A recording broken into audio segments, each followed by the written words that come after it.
Hey, good afternoon, good evening. Happy January, a very happy Friday to you, friends. From me, Timothy Dunn. Come find me over on Twitter and say hello if you're someone who likes to go on Twitter and say hello to game show hosts. Hello, everyone. Welcome to one2win Trivia. This is one2win Trivia. You are you, and I am so glad to be here with you today. Today, January 14th, 2022, a Friday. 6 measly days until my birthday. So that is to say, there's still plenty of time for you all to buy me a last-minute birthday present, just in case you think you might have run out of time and we're panicking. And shout out to Angie, who's playing today, I'm sure, my birthday twin, for keeping January 20th the cutest birthday in all the land. Ding, there you go. And I want to brighten everyone's day today, so let's go ahead and play for a prize pot of $50 dang today. And let's go ahead and split that 3 ways. $25 to our first place winner, $15 to our second place winner, and a whole $10 for the bronze. Those are some good prize amounts. Definitely a good amount of money to spend on your host/friend Tim's birthday present. I mean, it's Thursday. You won't see me before then, so now's the time. Oh, I'm kidding. Eyebrow wink, eyebrow wink. There you go. Great wink work, Tim. But this is the first time I'm playing one2win Trivia. How does it work? Well, hello, new friend. Thanks for playing one2win Trivia with us. We're happy you joined us, and here is how we play. In just a second, I'm going to be asking you 12 general knowledge trivia questions, and I'm going to give you 10 seconds to tap on the correct answer on your screen, or the one you think is correct. You know, if you tap wrong, no big deal. You can always change your answer within the 10-second window we give you. The more questions you get right, and the faster you do it, the closer you will be to winning our top prize today. And remember, in this game, there is no elimination. There's no penalty for guessing. So if you get a question wrong, don't worry. Just, keep playing. Have fun. Time is of the essence of this game because prizes are awarded to the players who get the most questions right in the least amount of time. That makes sense, doesn't it? I hope it does. And let me just say this before y'all tweet me, and I get the tweets, okay? And it's fun. Some of these questions are going to be hard, okay? You're probably not going to know the answers to a lot of these questions, but that is okay. That's part of the thrill of the game. The thrill of the game, If you immediately knew all the answers to all the questions, it would be just like, a paper you're writing. It wouldn't be a thrill. So it's a thrill. Some of these questions are going to stump you. That is by design. And today, you don't have just Jesus to thank for all of these questions, but a very special thank you today to our guest writer, Abhai, who is worthy of a trivia writer as anyone among us. Thanks, Abhai. We appreciate all your help and all your enthusiasm. So let's all take a deep breath. Focus, go with your gut, change your answer if you need to within the 10-second window. And who knows? Maybe today's the day you win $25 or $15 or $10, Someone's got to be the winner. Someone's got to win. Might as well be you. Make a decision. It's going to be you. Go ahead and type the word win into the chat if you are ready to win. I don't have my keyboard in front of me, so I can't type it, but I'm thinking it because guess what? I'm a winner. Is that any wins? Let's see some wins. Come on. We're not starting. I see some wins. Okay. Well, when I see the wins, it's time to start the game. Let's keep those good vibes going, everyone. We have a really great game for you today. I'm really excited. It's really fun. It's going to be great. Thanks so much for being here. Thanks for spending this time with me every week. I really appreciate it. And it's time to go. Let's move on to question 1. Good luck, friends. Woohoo! Question 1. How many legs does a spider have? Is it 4, 6, or 8? How many legs does a spider have? The itsy bitsy spider. That's time right there. Now, this is a deceptively simple first question, but for those who aren't paying attention, it might catch you off guard. We always start with one of those. No matter their size and how hairy they are, yuck. Spiders will always have the same amount of legs, and that number is 8. That's our first answer for today, and we have got 82 one2winners who got this question right. Congratulations. If you guessed another number, we had 3 of you guess 4. Have you seen a spider before? Have you drawn a spider before? Have you done Incy Wincy Spider? Okay, maybe you will later or whatever. Okay, let's move on to question 2. Question 2, this one's hard for me. Which of these words is spelled correctly? Is it accommodate, embarrassment, or indispensable? Or how they're spelled, you know. Which one is correct? Woo, moving on to the English vocabulary. Anyone speak English in the house? Well, I guess if you understood my question, you probably do. Anyway, I'm famously a terrible speller. I lost the Scripps Regional Spelling Bee in 7th grade on the word sheathing.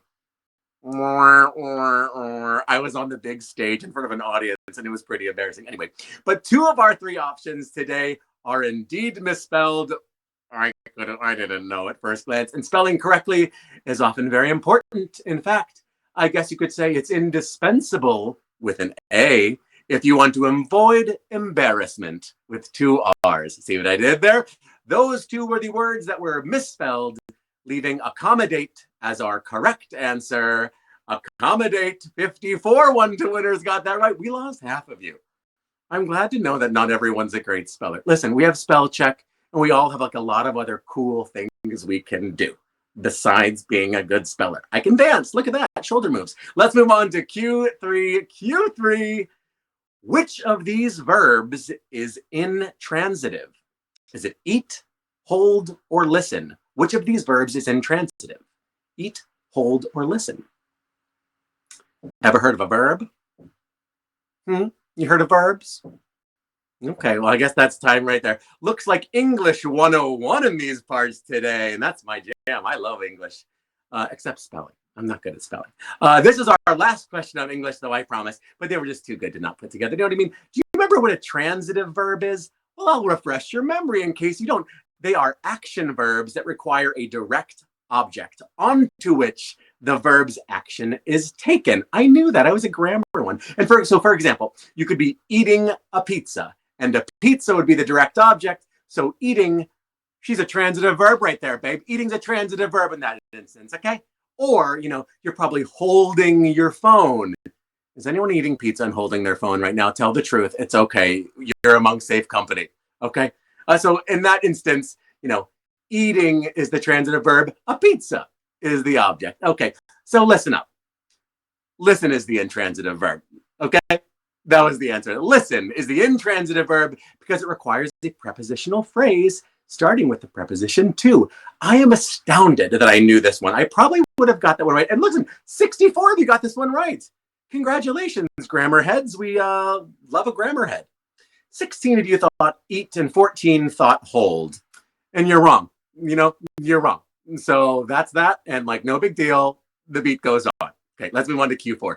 Q4, where did the first successful transplant of a pig's heart into a human being happen? Was it in England, Germany, or the United States?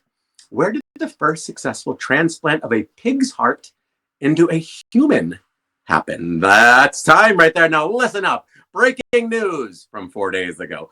On January 7th of this year, 2022, a 57-year-old man was the very first person in history to receive a surgery of this kind. A genetically modified pig's heart was transplanted into him. Isn't science wild? Come on, this stuff is known as xenotransplantation. Another hard word for me to pronounce. Jesus really likes pushing me to my limits. You know what I mean?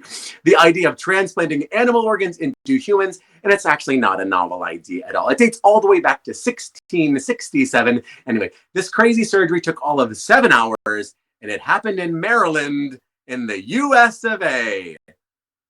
The patient is currently okay, but he just wants to roll around in the mud and eat trash all day. Okay, just kidding. That's not the way it works. Be respectful. It's a medical procedure.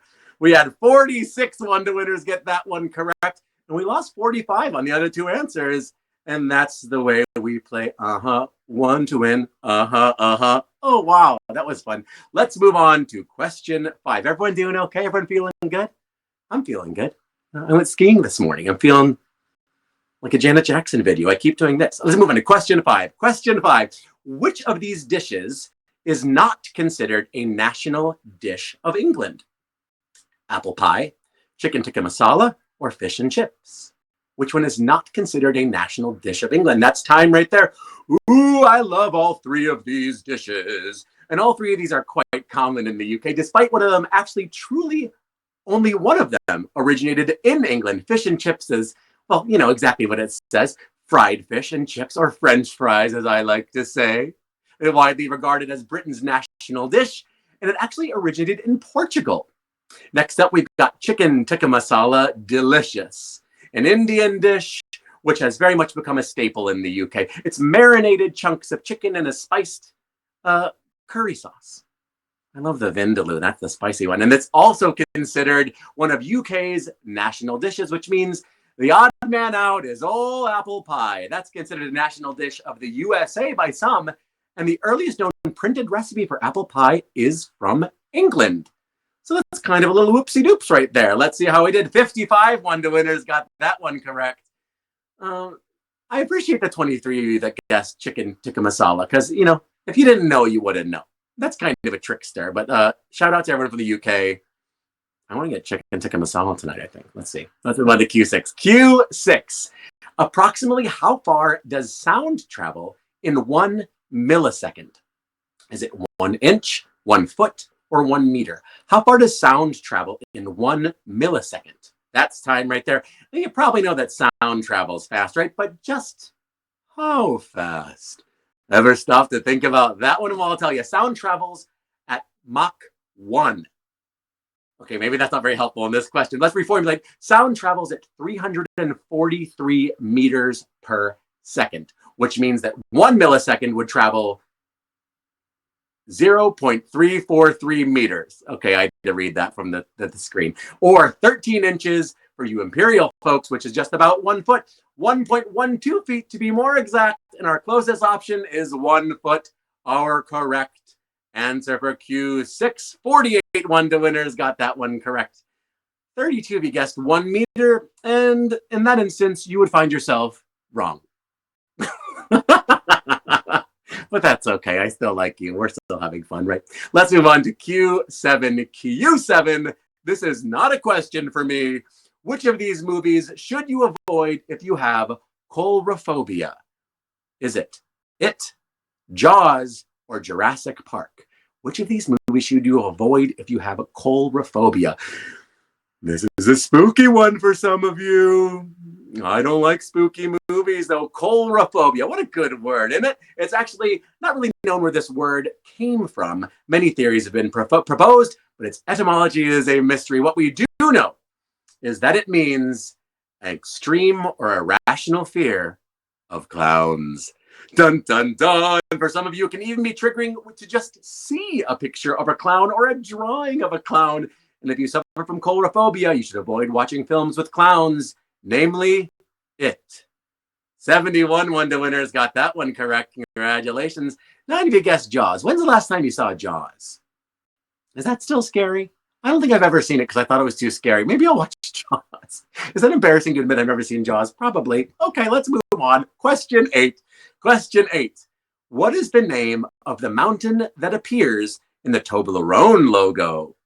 Is it Matterhorn, Mont Blanc, or Mount Rainier? The mountain that appears in the Toblerone logo. Ooh, you know about Toblerone, right?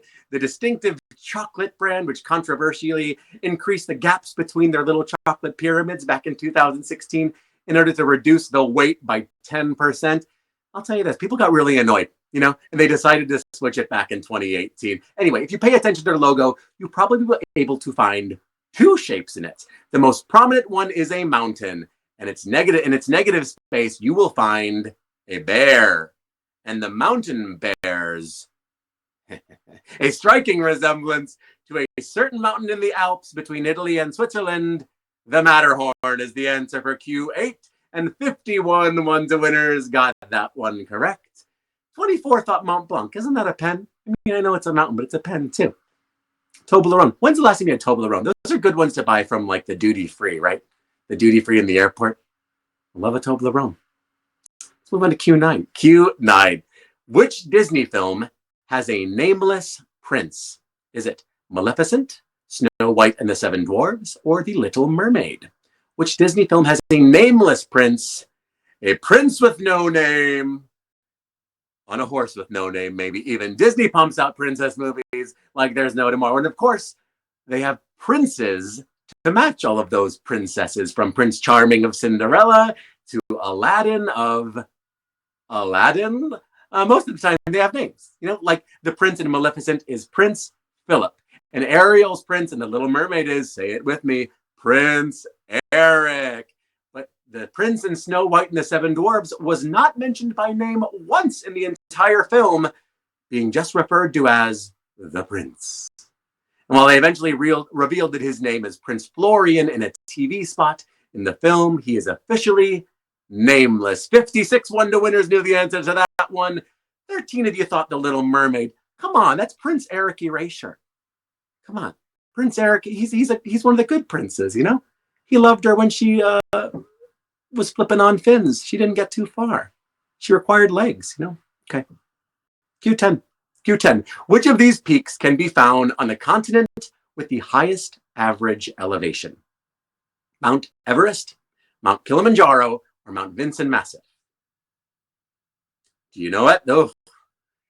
Okay, there are two mountains here that you probably know, and one you might not. Mount Everest in Asia is the highest mountain above sea level in the entire world, but Asia's average elevation isn't the highest you'll find. Neither is Africa's, where Kilimanjaro is located. Nope, the continent with the highest average elevation is probably the last one you would have thought of, Antarctica. Its massively thick ice sheet covers almost the entire continent and makes it the most elevated continent on our planet, with an average elevation of over 8,000 feet. That's crazy. And that's where you find Mount Vincent Massif. Did we get you? Looks like Abby was pulling out all the stops for this one here. 42 of you. We lost 42. We got 42 and we lost 42. A good half and half for you. Abby's a tricky one, I'll tell you. Jesus is a tricky one too. So, this ain't nothing. You're used to this. We have some good trivia players in the house. Let's move on to Q11. Can you believe it's already Q11? We're having so much fun. I think we should do this for another hour. Just kidding. Q11, here we go. Which of these celebrities has a middle initial that doesn't stand for anything? Is it Michael J. Fox, Samuel L. Jackson, or Taraji P. Henson? That's it right now. That's time. Now, these are three widely known actors and actresses with widely known middle names, and all three of them actually perform under their birth names, with just one exception, which just so happens to be our correct answer today. The L in Samuel L. Jackson stands for Leroy, so that one's got a meaning. And that's also the case for the P in Taraji P. Henson. Well, it doesn't stand for Leroy. It stands for Penda. Penda. Isn't that a beautiful name? As for Michael J. Fox, well, his real middle name is Andrew, but he changed the middle initial to J to honor Michael J. Pollard. Just the initial, though, and he's our answer, Michael J. Fox. 43 one-to-winners knew that one. What if the J stood for Jambalaya? Michael Jambalaya Fox. I should email him that. That's a great idea. I should email him.